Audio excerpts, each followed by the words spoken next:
Hello, it's Rafael Gutierrez. Welcome to our channel. I want to actually thank all the people who have subscribed. You guys have got me to 300 subscribers. And while I know that's not as much subscribers as cat videos get, for me it's actually pretty important because this is a niche subject.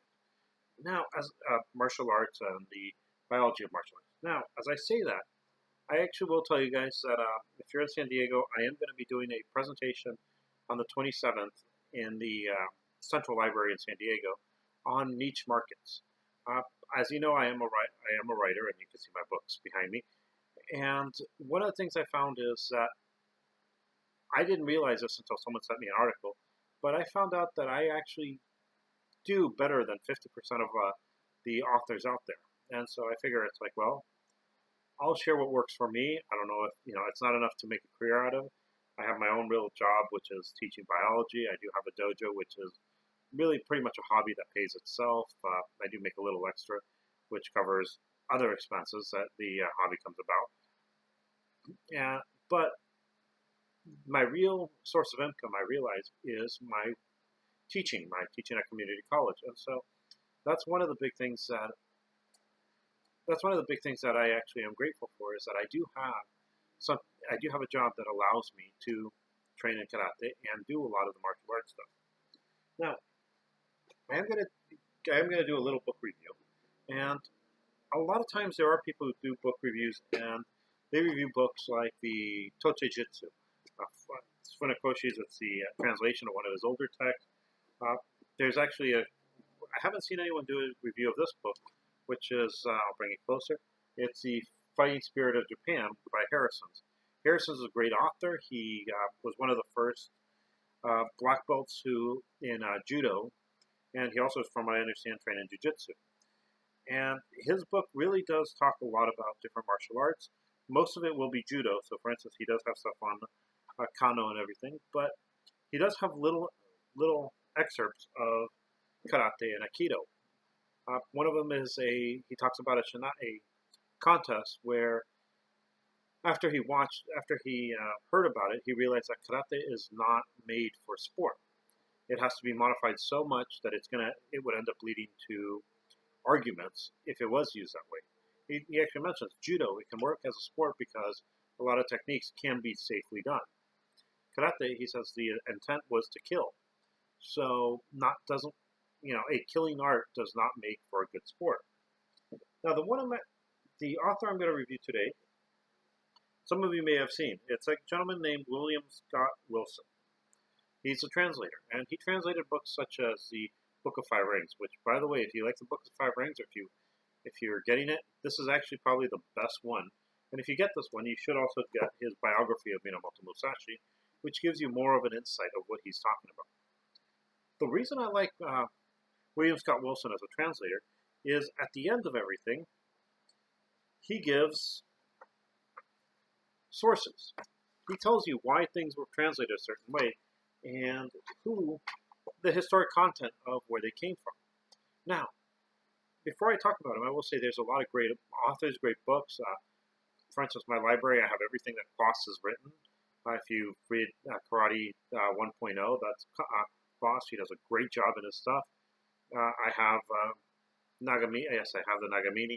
I have the Rory Miller books. I have pretty much a lot of books that people talk about. Now, one of the reasons why I'm doing this, I want to do William Scott Wilson, is because it is a book that most people don't. For some reason, even though it's a great book and in academia it's used as martial art philosophy, a lot of times people in martial arts don't even realize that these books exist. What's really sad is a lot of the books that everyone knows about are cited by everyone. Oh, so-and-so said this. And people almost seem to say it as if they have some new source of knowledge that not everyone else has. Like I said, William Scott Wilson, I'm sure that a lot of you may have some of this stuff. If you don't, I would recommend looking at it. If you do, I don't know if you agree with me or not. Now, the book I would talk about is The Unencumbered Spirit, which, again, it's a great book. It's a short book, and it does have a lot of references. One of the things that ends up happening is he actually, from what I understand, he translated a Japanese version of it because the Chinese versions no longer existed. Now, why that happens Well, if you look at history, for instance, you have the Seven Nation Army, which pretty much, you think about it, you have seven of the strongest nations in the world attacking one nation, and somehow China was still able to maintain its culture, even though it was attacked by nations that were trying to take it over. Now, the nice thing about it is written in poem form, and it has a lot of things that you would really want to read about if you were a martial artist. One of the things is it does have this whole idea of going out and actually seeing what reality is and leaving the pleasures of the regular world. And the prefatory note, the first verse is, refusing visitors, making my own tracks, living alone in my thatched hut, enjoying the company of those living in the way, but taking no pleasure in the company of those who pass by. Now, a lot of times we actually talk about karate do, aikido, all these different ways. And he's talking about these ways where you're living a simple life, but it's honest. It's not trying to make yourself look greater just for the sake of looking greater, but rather making yourself greater because you feel you're greater. You're doing what you need to do, and you're studying by your own. Now, one of the big things with this book that I actually found is a lot of the verses talk about being honest with yourselves and other people. A lot of people are not honest with themselves. You have people who talk about, oh, you should never change something, and they don't realize that they've changed everything, and they don't realize that their teachers have changed anything, and they talk about martial arts as a old way which must be preserved at all costs, whether it works or not, without looking at what the reality was. In Unencumbered Spirit, the original author and the translator really do challenge you to look at reality. I mean, there's a lot of great things. I mean, I can actually open this at random and read something like, living in the world, you should not imitate what is common, but you should deviate from, but you should not deviate from it either. I'm sorry, I can't read today. So, living in the world, you should not imitate what is common, but you should not deviate from it either. Conducting events, you should not make people angry, nor should you make them glad. The whole idea is this. It's like, look, live in moderation. Look at what actually has to happen. Don't go around trying to make everyone happy because you're not going to be able to. But don't go around trying to make everyone unhappy because that's not right either. You want to actually go the middle road. And so that's one of the great books that I really have in my library, and I haven't seen many people talk about or mention it. And yes, I do believe the philosophy of an art is important, whether it is how is it better to live, or I have a friend in martial art in Krav Maga who used to say the way his philosophy is, I go home alive, and then I'll go call my lawyer to make sure I get out of prison. That's a philosophy. The thing is, what is it that you're actually after? Now, I am going to actually talk about another book, and that book is this one right here, which is behind me. I have to plug my books.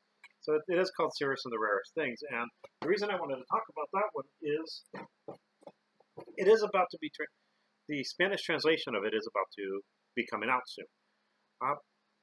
What I did with the book, well, there's a lot of people who have gone to Okinawa, and one of the things that I will tell you is something that's a gentleman who's highly respected, I won't mention his name, but highly respected in martial arts. For those of you who were at that seminar will know who it is, but he made a comment about if you're a black belt, if you really want to consider yourself a karateka, you have to go to Okinawa. You have to look at what the culture is. And I found that that's actually true because there's a lot of mythology about karate. And in Okinawa, you can start separating the facts from the fiction if you really are interested. For instance, I've had a lot of people, and I'm sure it came from a book, and people love the books, and I'm sure it's really highly rated, but there's a lot of people mention about how Naihanchi katas are made to fight people in the narrow passageways of Shuri. Anyone who's gone to Okinawa and goes to Shuri Castle will know real quick that there's no narrow passageways in Shuri.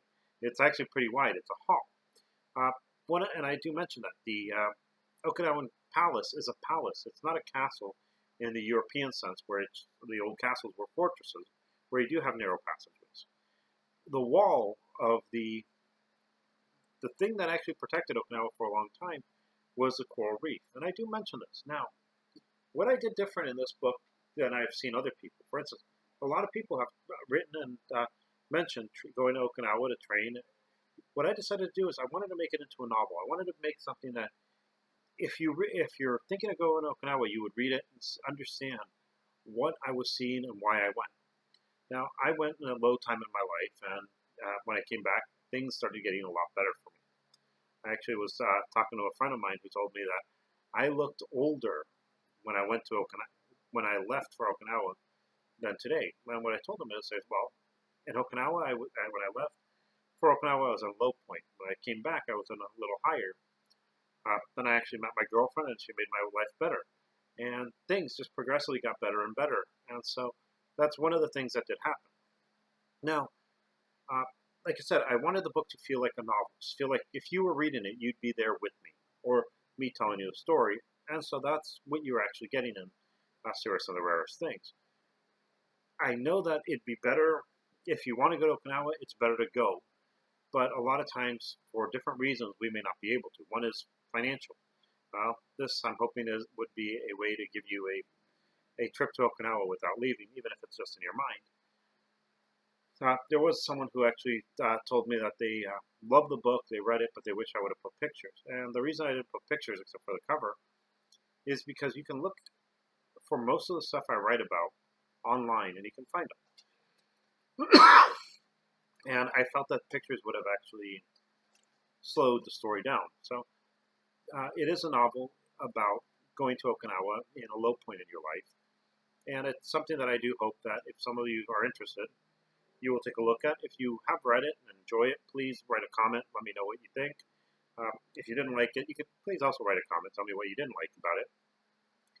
And one of the things I actually hope that happens is that people will use this and maybe decide if they're on the fence, well, should I go to Okinawa or not?